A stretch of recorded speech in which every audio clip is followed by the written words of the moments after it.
주보에 있는 말씀 한 번만 같이 읽겠습니다.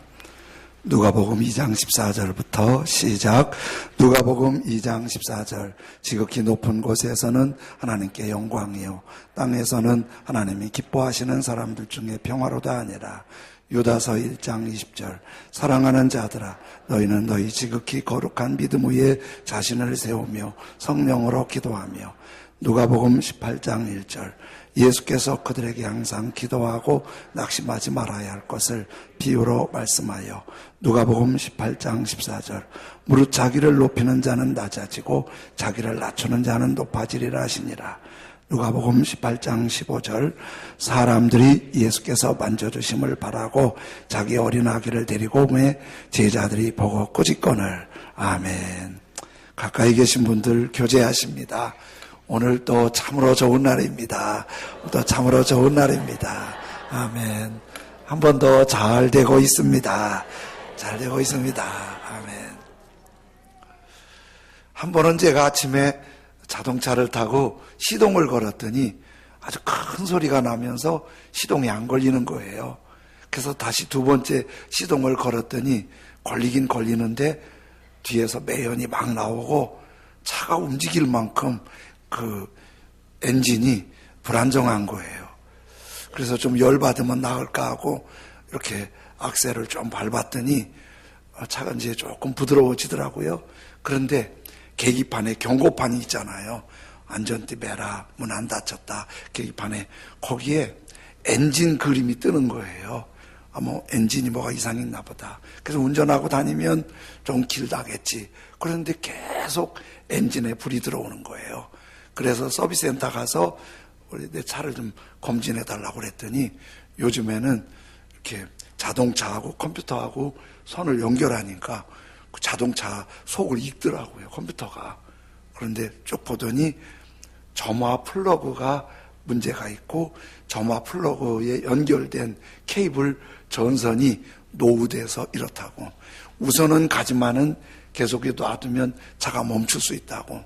그래서 이제 수리를 하는데 점화 플러그를 수리하고 그리고 전선을 다 수리하니까 차 상황이 아주 좋아졌어요. 그 엔진 있는 데를 이렇게 보면 열 받지 않게 또 차 안에 구석구석에 굉장히 많은 전선들이 막 구석구석에 차 안에는 전선이 있어요. 그 전선들이 이렇게 에너지의 흐름이 돼서 불을 밝혀주기도 하고 차가 굴러가기도 하고 여러 가지 작동이 움직이게 그렇게 하더라고요. 근데 그 전선 중에 하나만 이상이 생겨도 차가 위험한 거예요. 그런데 자동차는 이렇게 여러 전선을 통해서 연결이 되듯이 사람은 몸속에 혈관이 있어요. 제가 이제 군에서 위생병을 했는데 군의관을 이렇게 보좌하면서 이제 수술하는 걸 봤는데요. 살을 이렇게 쭉 마취하고 째면은 거기에 그 혈관들이 머리끝부터 발끝, 손끝까지 다 있어요. 혈관들이 여러 개가 있어서 혈관들이 피가 스물스물 나오더라고요. 그러니까 그거를 수술하는데 맨 먼저 작업이 피가 나오지 않게 혈관을 묶어야 다니면서. 혈관을 묶으면 이제 피가 안 보일 때 그때 이제 다른 수술 작업을 들어가더라고요. 그런데 이 혈관이 머리끝부터 발끝까지 다 아주 부드럽게 잘 혈관에 피가 돌아야 그 영양분이 공급이 돼서 건강한 거예요. 혈관이 어느 부분이 막혀버리면 이게 위험한 거예요. 30대 중반에 제 친구가 혈관이 막혀서 청량리 한 병원에서 수술을 받았어요. 건강이 회복돼서 정상적으로 일을 하는데 병원에서 이런 얘기를 했어요. 1년에 서너 차례는 정기적으로 검진을 받아야 됩니다. 그런데 이 친구가 너무 바빠갖고 일이 바빠서 검진을 안 받았어요. 어느 날 몸이 답답해서 병원에 갔는데 병원 입구 들어가자마자 퍽 쓰러졌어요. 응급실로 갔는데 숨이 멎었어요. 그 혈관이 막히니까 30대 중반에 가더라고요. 이렇게 혈관도 굉장히 그 전선 못지않게 사람에겐 굉장히 중요한 거예요. 그래서 우리들이 이렇게 젊은 사람이나 연세 드신 사람이나 혈관이 건강하도록 음식을 조절해야 되고 또 운동도 해야 되고 그런 게 필요하지요. 근데 사람은 혈관만 건강하다고 건강한 건 또 아니에요. 사람은 정신, 정서가 있어요. 정신, 정서는 혈관하고 상관하지 않은 그 뇌와 감성의 문제예요. 그런데 이런 감성도 잘 흘러서 감성적으로 너무 불안하면 건강한 거 아니에요. 그리고 정신이 너무 혼란이 와도 건강한 거 아니에요. 아주 정서적으로도 평안도 있고, 감사할 때 감사할 수도 있고, 또 기뻐할 때 기뻐할 수도 있고, 슬퍼할 때 슬퍼할 수도 있고, 또 사랑을 나눌 때 나눌 수도 있는 감성이 부드러워야 이게 정말 건강한 거예요. 그런데 이 감성은 피가 혈액이 확 순환이 잘 된다고 감성이 좋은 건 아니에요. 항상 그런 건 아니에요. 심리학자들의 연구에 의하면 생후 1년 동안 부모님과 엄마 아빠와 아기 사이에 그 감정의 교감이 평생에 굉장히 중요한 영향을 미친다는 거예요. 그러니까 이제 아기가 엄마 아빠의 스킨십을 하는 거예요. 머리를 쓰다듬어주고 얼굴을 만져주고 뽀뽀해주고 또 몸을 주물러주고 기저귀를 갈아주고 이렇게 웃어주고 얘기 안 통하는 것 같아도 애들이 그런 감정의 교감이 다 되고 있다는 거예요. 그러면서 그렇게 하면서 그 감정의 교감이 됐을 때 애들이 그 어린애가 이미 모르는 것 같아도 감정의 안정감을 얻는다는 거예요. 그래서 엄마 아빠를 신뢰하게 되고 편안히 자게 되고 그리고 이럴 때 자기가 어떻게 하면 좋다는 감정 조절이 드는데 생후 1년이 평생을 움직인다는 거예요. 그래서 아기 엄마가 아기를 기저귀를 가를 때도 아주 이뻐해 주면서 또 젖을 먹일 때도 그냥 먹이는 게 아니라 눈을 마주치면서 사인을 하고 웃어주고 얘기를 해주고 아기 못 듣는 것 같아도 다 들으면서 이게 안정감이 있다는 거예요. 요렇게 그렇게 하면서 주물러주고 같이 얘기해주고 이런 것들이 이미 아주 감정의 순환이 되면서 세상이 정말 안정이 있다, 평안이 있다, 나의 버팀목이 있다 이런 거 있을 때 평생 삶을 안정적으로 평안하고 감사하고 또 슬플 때 슬퍼할 수 있고 기쁠 때 기뻐할 수 있는 이런 게 있다는 거예요. 가끔 애들이 안정이 안 되고 공부도 잘 안 하고 막 덜렁덜렁하고 그러면은 엄마 아빠들이 그런 경우 있잖아요. 쟤가 누굴 닮아갖고 이제 엄마가 얘기하면 누구 얘기하는 거예요? 아빠가 얘기하면 누굴 이제 겨냥해서 하는 거지요. 쟤가 누굴 닮아갖고 이렇게 얘기하잖아요. 근데 사실은 누굴 닮은 게 아니라 어쩜 이럴 수 있다는 거예요. 태어났을 때 엄마가 사랑과 그 아주 예쁜 모습으로 교감을 하지 않고 귀찮아하고 짜증내고 막 울어도 냅두고 막 아빠가 막 이렇게 귀찮게 하고 그러면 그것이 그럴 수도 있다는 거예요. 그래서 이런 감정의 순환도 굉장히 중요한 거죠.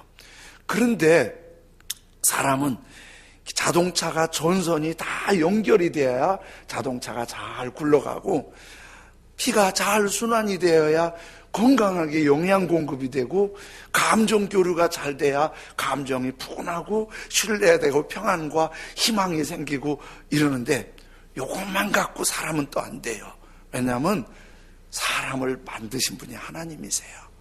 근데 하나님이 사람을 만드셨는데 하나님이 사람을 만들어 놓고 부모님을 통해 태어났지만 하나님이 만드셨거든요. 그 하나님이 만들어 놓고 부모님이 우리를 케어하듯이 하나님은 그냥 이제 부모가 책임져 그러는 게 아니라 하나님이 우리를 늘 보고 안타깝고 사랑스러운 눈빛으로 우리를 아주 이뻐하고 사랑하고 계시는 거예요.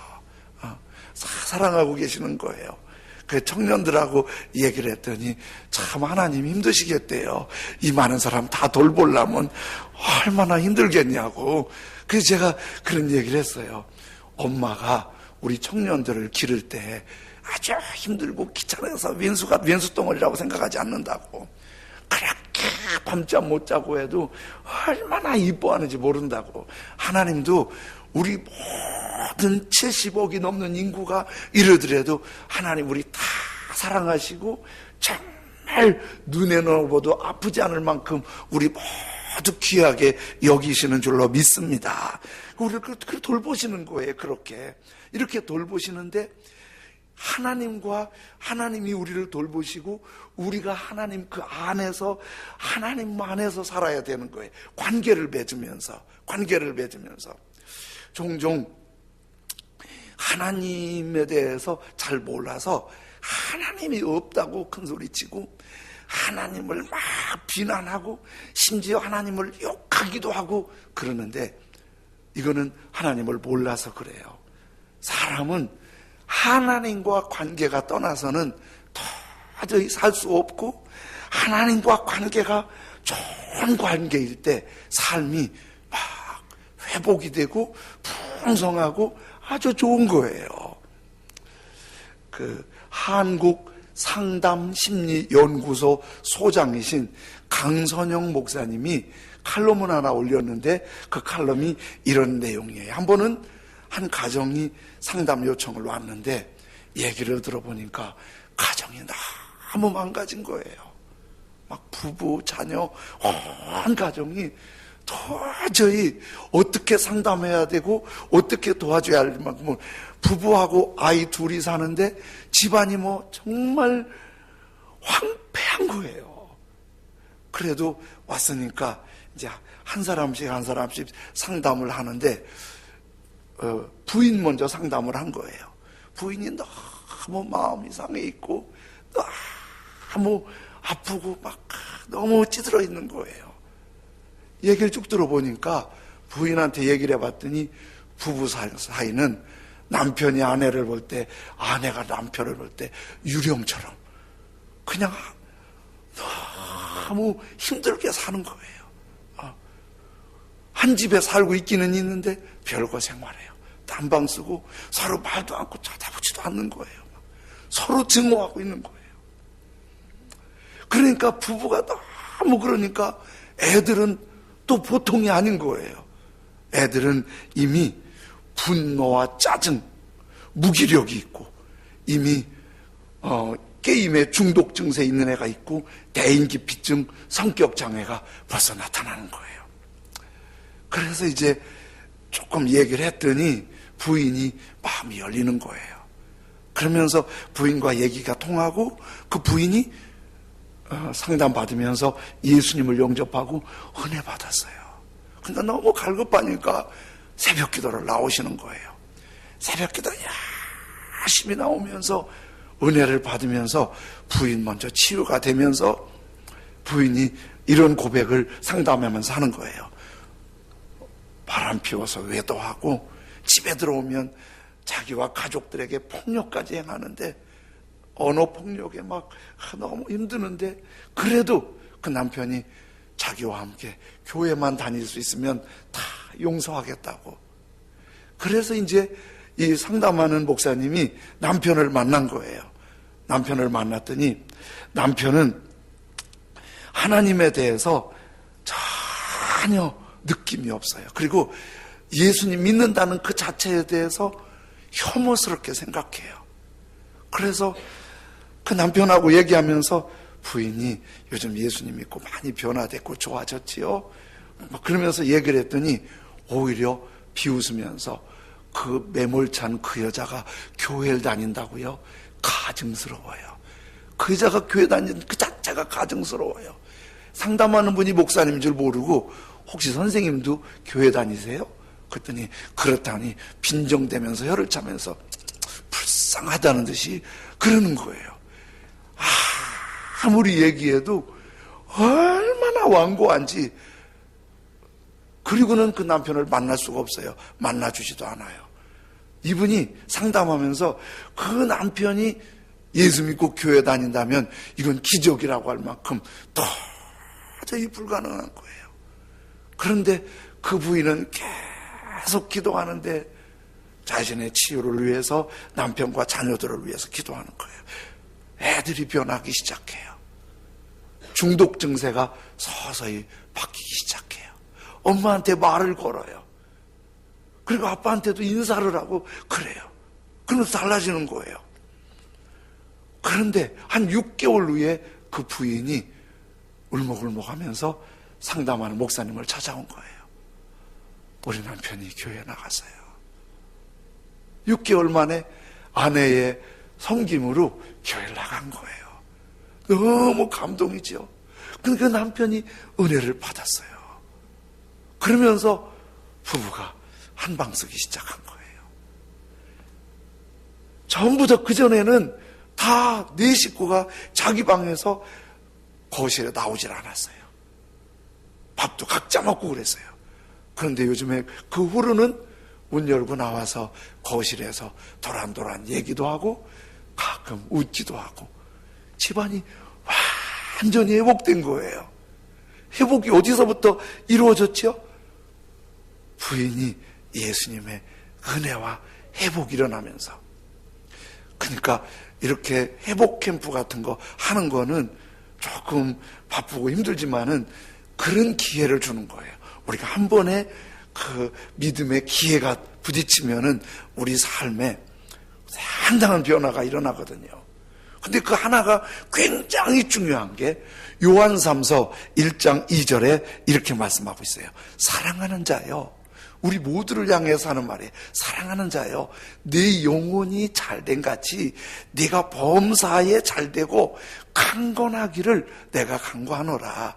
영혼, 범사 모든 일, 건강, 그런데 다 필요하잖아요. 일도 잘 돼야죠. 몸도 건강해야죠. 영혼도 좋아야죠. 그런데 이 세 가지를 이렇게 시작하잖아요. 영혼이 잘된 같이. 영혼이 베이스예요. 그러니까 내 영혼이 하나님과 좋은 관계가 잘 형성이 되지 않으면, 하나님과 좋은 관계가 형성이 되지 않으면 일도 건강도 모든 영역에도 힘들고 어려울 수 있는 거예요. 이 몇 년 사이에 제가 알고 있는 유명 인사 중에 갑자기 중한 병으로 세상 떠난 몇 분이 있어요. 건강관리 잘했어요. 그거 왜 떠났지? 그래서 제가 그분에 관한 얘기를 듣고 이런 걸 알았어요. 일 잘 나가다가 일에 충격을 받았어요. 그 충격을 받으니까 너무 스트레스와 심적인 고통이 육체에 암이 돼버린 거예요. 그래서 끝난 거예요. 영혼이 하나님과 좋은 관계는 건강에도 삶에도 가정에도 관계에도 결정적인 거예요. 그래서 전선이 잘 돼야 차가 돌아가고 혈액순환이 좋아야 건강이 좋아지는데 하나님과 관계가 이렇게 중요한 거예요. 그 관계가 영혼이 잘 돼야 다 잘 되고 건강해지는 거죠. 누가복음 18장은 기도의 말씀이 많아서 새로운 시작을 위해 기도에 힘쓰는 달 1월 달에 기도의 말씀을 도전받으면서 우리 기도의 말씀을 받고 있는 거예요. 1절, 18장 1절은 이렇게 말씀하죠. 예수께서 그들에게 항상 기도하고 낙심하지 말아야 할 것을 비유로 말씀하여 기도 많이 하고 기도하면서 낙심하지 말라는 거예요. 기도 많이 하고 기도하면서 낙심하지 말라는 거예요. 18장 10절에는 두 사람이 기도하러 성전에 올라가니 하나는 바리새인이요 하나는 세리다. 바리새인은 신앙생활 아주 잘하는 분이에요. 그래서 기도할 때도 자기 잘하고 있는 모습을 자랑했어요. 세리는 사람들에게 손가락질 받는 못된 사람이었어요. 그래서 저를 불쌍히 여겨달라고 기도했어요. 근데 하나님은 좀 못됐어도 겸손히 기도하는 세리를 더 의롭다고 봐주셨다는 거잖아요. 근데 우리 하나님 앞에는 아무리 신앙생활 잘해도 이 정도면 됐잖아요. 하나님 얼마나 더 하라고요. 그러면 안 돼요. 하나님한테는. 우리 형님 윤진영 집사님이 같이 예배 드리시는데 제가 중학교 다닐 때 형님이 객지 나가서 일을 하셨어요. 일하시다가 부모님한테, 아버님 어머님한테 편지를 보냈거든요. 그러면 꼭 제가 이제 우리 아버님이 글을 잘 못 읽으셔서 제가 편지를 읽어드렸어요. 그러면 형님 편지할 때 꼭 그러셨어요. 아버님, 어머님, 전상사, 그동안도 기체후 일양만강하옵신지요. 이 불효자식은 부모님 덕분에 잘 있사옵나이다. 맨 끝에 불효자식 올림. 우리 형님이 엄청 불효자식이 아니에요. 우리 형님이 굉장히 효자예요. 내가 봐도 형님이 굉장히 효자예요. 그런데 항상 쓸 때는 불효자식. 근데 그게 맞잖아요. 부모님한테 받은 은혜 생각하면 뭘 했다고 부모님한테 어머 아버지 이 정도만 됐잖아요. 그런 인간 못된 인간이에요. 싹수가 잘못된 인간이에요. 이거 얼마나 더 하라고요. 이러면 안 돼요. 항상 우리는 불효자식이에요. 하나님 앞에도 그래요. 하나님 앞에도 우리 정말 우리 죄인입니다. 불쌍히 그래야 그 기도가 하나님이 받으신다는 거예요. 그리고 오늘 성경 18장 15절에는 사람들이 예수께서 만져주심을 바라고 자기 어린 아기를 데리고 오매 제자들이 보고 꾸짖거늘 이런 거예요. 예수님이 계시니까 사람들이 어린애기를 안고 예수님 앞에 와갖고 우리에게 좀 축복해 주세요. 우리에게 좀 축복해 주세요. 손 좀 만져주세요. 그랬더니 제자들이 가로막으면서 예수님이 얼마나 바쁘신데 이렇게 와서 애들까지 데리고 와서 예수님을 귀찮게 하냐고. 그랬더니 예수님께서 오히려 제자들을 꾸짖으면서 애들이 내게 오는 거 용납하고 막지 마라. 그리고 애들을 축복해 주셨어요. 그런데 이 말씀에 보면은 사람들이 부모님들이 자기 애들을 어린애들을 예수님이 좀 만져주셔서 축복해 주셔서 애들이 예수님 손맛을 느끼게 해주기를 원했어요. 예수님 손맛을 예수님께 연결해드리고 싶었어요. 그런데 제자들이 꾸짖어요. 가로막고 있는 거예요. 아이 기분 나빠. 애들 학원이나 가라야. 취직이나 잘해라야. 우리 같으면 그러겠죠? 그런데 그걸 예수님이 맞아주신 거예요. 맞아주신 거. 그런데 요 얘기를 보면 애들의 부모님이 굉장히 건강한 믿음이에요. 부모님이 건강한 믿음이 아니라면 애들을 데리고 예수님 앞에 만져주시려고 부탁하러 가지도 않을 테고 어려움이 있다면 그냥 손 내려놨을 거예요. 그런데 부모님들이 믿음이 건강하니까 애들을 데리고 예수님 앞에 와서 가로막아도 좀 얘 좀 만져주세요. 축복해 준 거예요. 우리 교회 3층에서 4층 올라가는 계단에 나무 하나가 있는데요. 그 사진 좀 올려줘 보실래요? 그 나무가 지난 2017년 겨울에 추워서 죽었어요. 저렇게. 제가 한번 저 사진 보는데 저 나무 이름이 드라세나 마지나타예요. 뭐 이름도 어렵지요? 머니트리라고도 부른다는데 잘 모르겠어요. 드라세나 마지나타인데 저렇게 잎사귀가 가지 끝에만 이렇게 막 있는데 저 나무가 죽어버렸어요. 근데 겨울에 죽어갖고 2018년 봄에 제가 한번 보여드린 적이 있는데요. 2018년 봄에 그게 나무가 이제 갖다 버렸으면 좋겠다. 저거 죽었으니까. 아유, 죽은 나무 보면 베기 싫잖아요. 그런데 봄 기운이 불면서 세상에 저 죽은 끝에서 순이 나오는 거예요. 싹이. 다음 글이나 한번 올려줘 보실래요? 저렇게요. 금년에 아직 안 죽었어요. 제가 저 어제 찍은 사진이에요. 저 나무가. 신기하잖아요. 저게 살아났어요. 사모님이 어제 저녁에도 막 열심히 거기까지 올라와서 물 주더라고. 물 주고 따뜻한 바람이 불어서 저게 싹이 난 거 아니고요. 그것도 중요한 역할인데요. 저렇게 싹이 난 데는 끝에는 나뭇잎이 말랐는지 모르지만 줄기가 살아있었어요. 뿌리가 살아있었어요. 그러니까 물 주고 따뜻한 바람이 부니까 물기가 올라오면서 잎이 피는 거예요. 우리 자녀들에겐 우리가 줄기입니다. 다음 세대에는 우리가 뿌리예요. 우리가 살아있어야 다음 세대가 살아나고, 우리가 은혜 받아야 다음 세대가 은혜 받고, 우리가 회복돼야 다음 세대가 회복되는 거예요. 내가 성령님의 임재로 임재 부흥을 경험해야 돼요. 성령님이 내 안에서 임재 부흥이 있고, 임재 부흥은 그냥 막 먹고 마시고 즐기면서 되는 게 아니라 매일 1시간씩 주님과 함께 찬송하는 시간, 기도하는 시간, 성경 읽는 시간, 주님을 가까이 하면서 주님의 임재 부흥이 있고, 그 임재 부흥이 나를 건강하게 하고, 이게 은혜는요, 결코 하나님의 은혜와 거룩한 회복은 돈으로 되지 않아요. 지식으로 되지 않아요. 능력으로 되지 않아요. 뭐로 되냐면 관계로 돼요.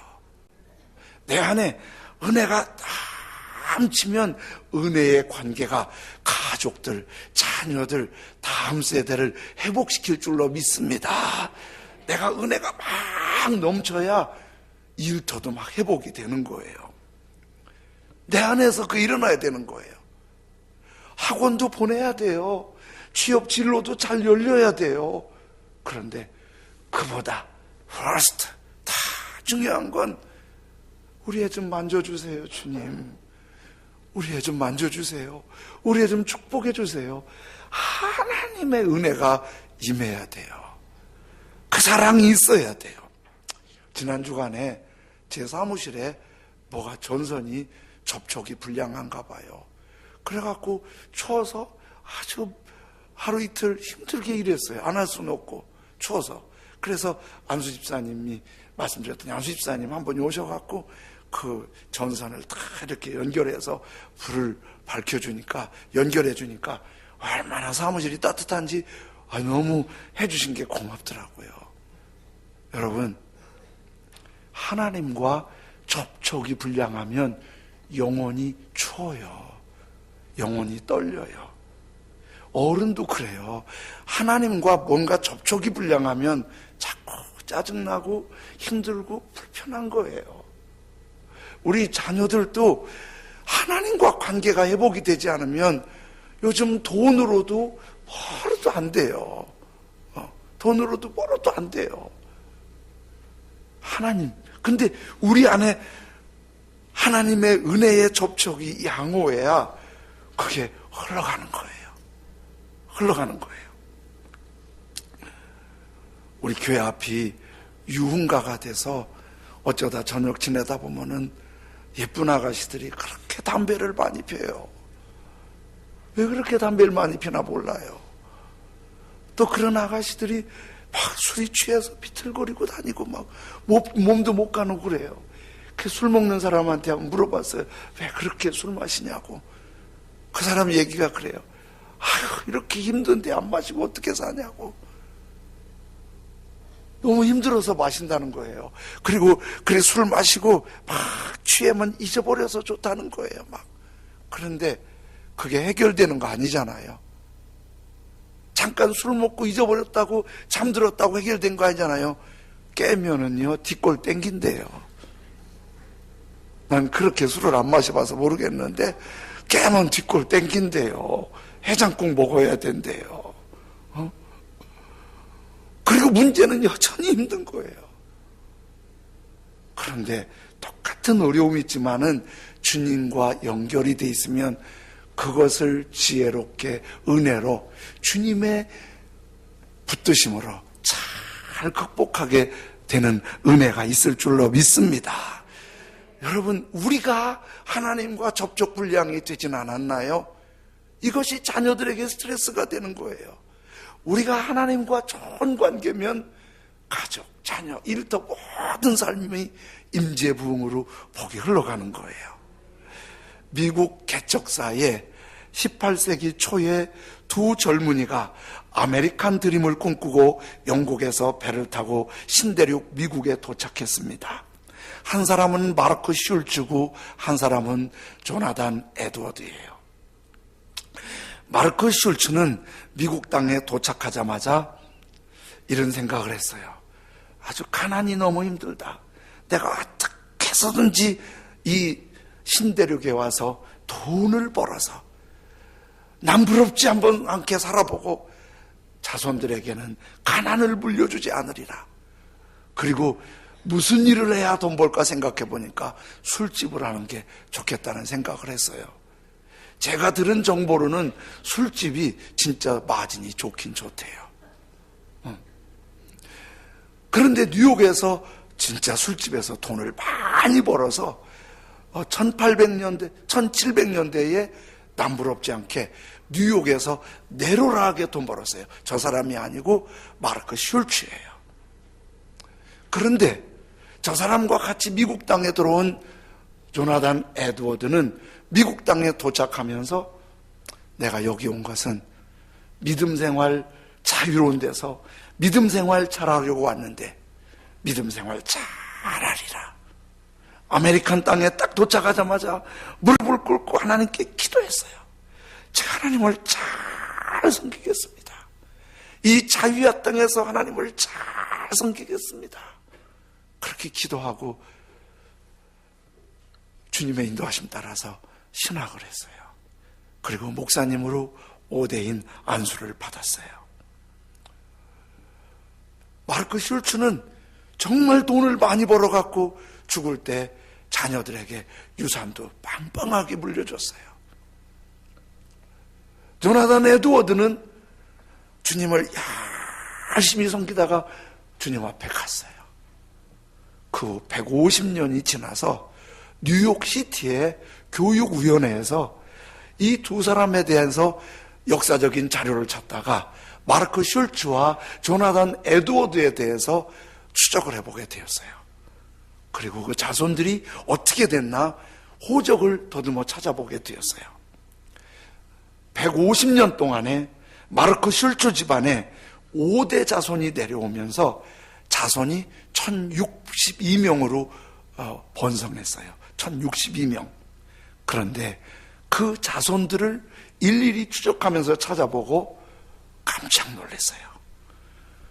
그 당대 자녀들에게는 돈을 많이 물려줬는데 자손들 중에 교도소에서 5년 이상 형을 살은 사람이 96명. 마르크 슐츠의 자손 중에서 딸들 중에서 창녀가 된 자손이 65명. 정신 이상자, 알코올 중독자가 58명. 자신의 이름도 쓸 줄 모르는 문맹자가 460명.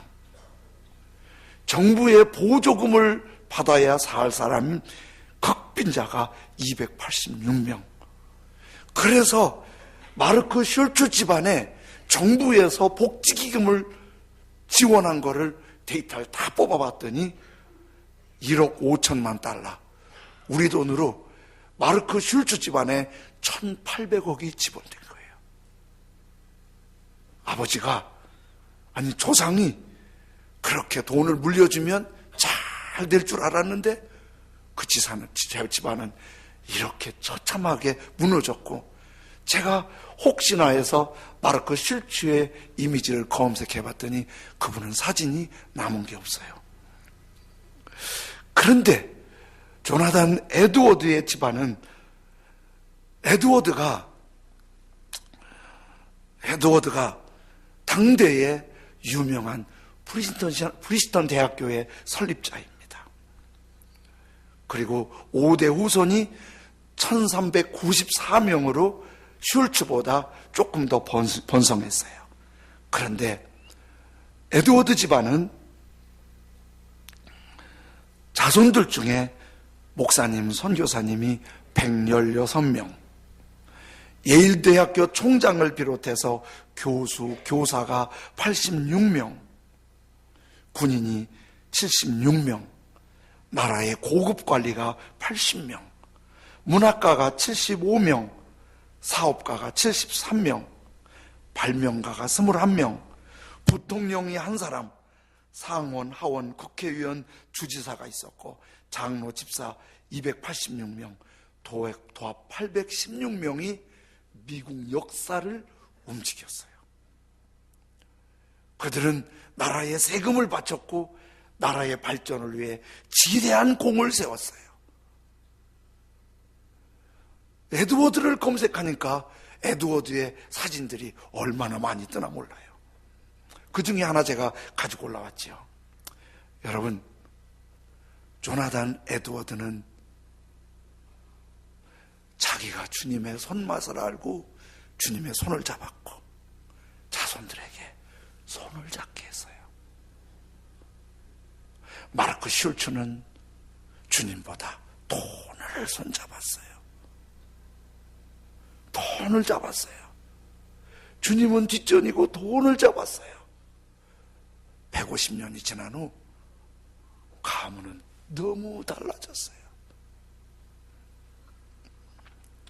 호주 한 청년이 히말라야 등반을 위해서 산에 오르다가 눈사태로 실종이 되었습니다. 구조대가 급파해서 실종된 아들을 찾는데 며칠 동안 샅샅이 수색을 했는데 못 찾았어요. 그래서 구조대가 포기했어요. 늦게 호주에서 아버지가 아들이 실종됐다는 얘기를 듣고 쫓아왔어요. 구조대는 포기했지만 아버지는 포기할 수가 없었어요. 파이프를 들고 다니면서 혼자서 그 눈을 뚫고 다니면서 주변에 돈을 쌓으면서 돕는 사람 붙여갖고 아무데나 아들이 실종된 그 주변에서 파이프를 꽂고 아들 이름을 부른 거예요. 아들을. 그런데 43일 만에 아들을 찾았어요. 아들이 머무르고 있는 것이 눈으로 홈뻑 쌓인 아늑한 집이었어요. 바람이 피해져 있었어요. 그러면서 눈을 녹여 먹으면서 구조가 올 걸 기다리고 있었어요. 구조대가 포기했듯이 포기했으면 못 살아나지요. 거기서 포기하지 않는 아버지가 아들을 살렸어요. 포기하지 않는 사랑이 아버지 사랑입니다. 여러분, 하물며 하나님께서 독생자 예수님을 십자가에서 달리기까지 우리를 사랑하신 그 하나님이 우리를 포기하시겠어요? 하나님 포기하지 않으세요. 더더욱 우리 자녀 포기하시겠어요? 우리 자녀 잘하는 거 보면 부모님이 애가 타기도 하고 안타깝기도 하고 마음에 안 들 때도 있어요. 여러분, 우리는 실망하고 속상할지 몰라도 주님, 우리 아버지 하나님은 포기하지 않으세요. 지금도 기다리시고 사랑으로 품고 계세요. 그게 우리 하나님 아버지예요. 혹여 우리 부모님들이 먼저 포기하지 않으셨어요? 우리 부모님이 먼저 포기하지 않으셨어요? 예수님께서 골고다를 향해 가시면서 울고 있는 여인들에게 너희 자녀를 위해 울라고 하시잖아요. 우리 자녀들, 우리 다음 세대가 예수님의 손맛을 알게 해주십시오. 우리 자녀, 우리 다음 세대가 예수님의 손을 느끼게 해주십시오. 예수님의 손을 꼭 잡게 해주십시오. 우리 자녀를 위해 기도하는 눈물이, 우리 다음 세대를 위해 기도하는 눈물이 찬양 가족들에게 끊이지 않기를 원합니다. 거기에 그치지 않고 자녀를 더 사랑해 주십시오. 예전에 자녀 교육을 강의하고 다니는 분 중에 한 분이 이런 얘기를 했어요. 자녀를 사랑할 수 있는 시간이 그리 많지 않아요. 자녀 때문에 힘들고 자녀 때문에 아파하고 힘들어하지만 그 자녀를 내 품에서 사랑할 수 있는 시간이 그리 많지 않아요. 더 많이 사랑하고 더 곱게 말하고 더 아껴주고 더 공급해주고 그들을 위한 눈물의 기도가 있으면 주님이 손잡아 주시고, 주님이 먼저이면 범사가 잘 되고 강건하고 가문이 잘 되고 에드워드 가문처럼 최고의 가문이 되는 은혜가 있을 줄로 믿습니다. 오늘 이 찬송 부를게요. 혹시 잘 모르시는 분들은 고백하면 좋겠어요. 어린 양 찬양하리, 내 평생 그 하나로 충분합니다.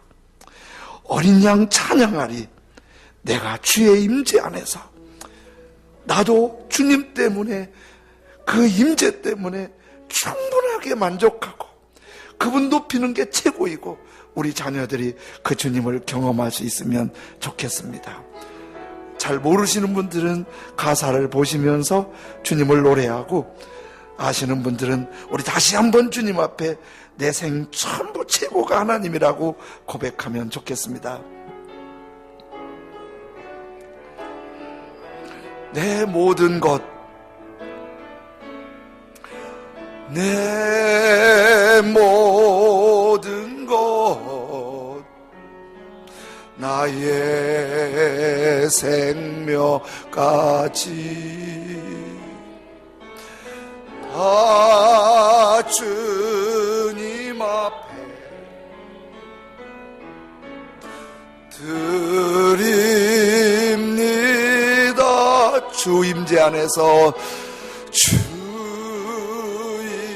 임재 안에서 이제 내 영혼 자유에 내가 주의 거룩한 이름을 높이며 예배하리, 예배하리.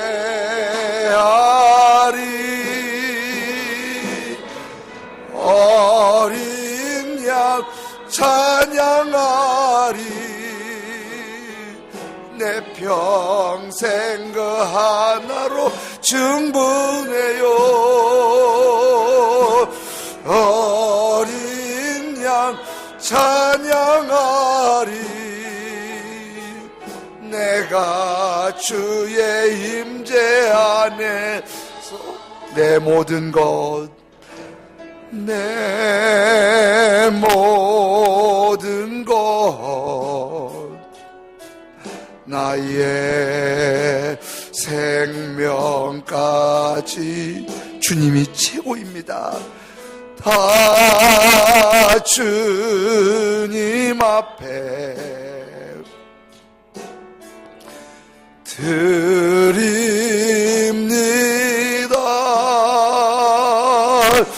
주 임재 안에서 이제 내 영혼 자유, 아멘. 내가 주의 거룩한 이름을 높이며 예배하리,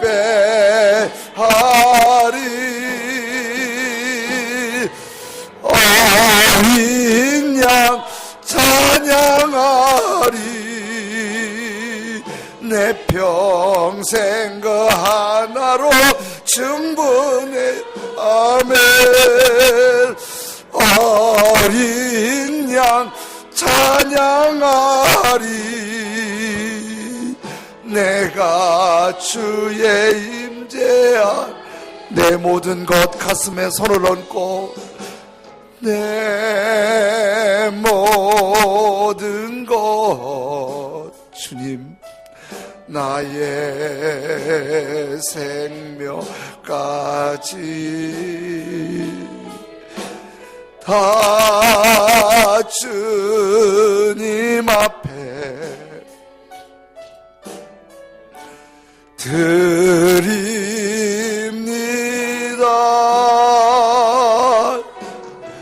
그 임재 안에서 이제 내 영혼 자유에 내가 주의 거룩한 이름을 높이며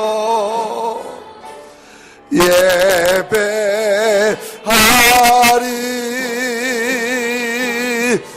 어린 양 찬양하리. 아멘. 내 평생 그 하나로 충분해요. 어린 양 찬양하리. 내가 주의 임재 안에서 내 모든 것. 하나님은 한 번도 우리를 포기한 적 없으세요. 우리 자녀도 한 사람 한 사람 포기하지 않으셨어요. 우리가 포기할 수 없습니다. 눈물의 기도, 다음 세대를 위해, 자녀를 위해 눈물의 기도가 있게 해주십시오. 우리가 기도의 사람이 되게 해주십시오. 우리 자녀들을 위해 기도합니다. 다음 세대를 위해 기도합니다. 우리를 통해서 은혜가 흘러가게 해주십시오. 우리 한 목소리로 기도합니다. 하나님 아버지 감사합니다. 하나님이 우리를 포기하지 않으셨습니다. 하나님께서 우리를 포기하지 않으셨습니다. 하나님께서 우리 자녀들을 포기하지 아니하셨습니다. 살아계신 하나님 아버지, 하나님께서 우리들을 포기하지 않으셨습니다. 하나님께서 우리들을 포기하지 않으셨습니다. 우리 자녀들을 포기하지 않으셨습니다. 우리의 기도가 멈추지 않게 해주십시오. 우리의 기도가 포기하지 않게 해주십시오. 사랑하시는 주님, 우리 다음 세대가 일어나게 해주십시오. 우리 다음 세대가 주님의 손맛을 느끼게 해주십시오. 우리 다음 세대가 주님으로 말미암아 일어나게 하십시오. 우리의 기도와 우리의 눈물과 우리의 섬김과 우리의 사랑에 우리의 다음 세대를 일으키는 하나님의 거룩한 역사가 되도록 전능하신 아버지 하나님 붙드시고 조장하시고 인도하시기를 원하며 기도합니다. 주여,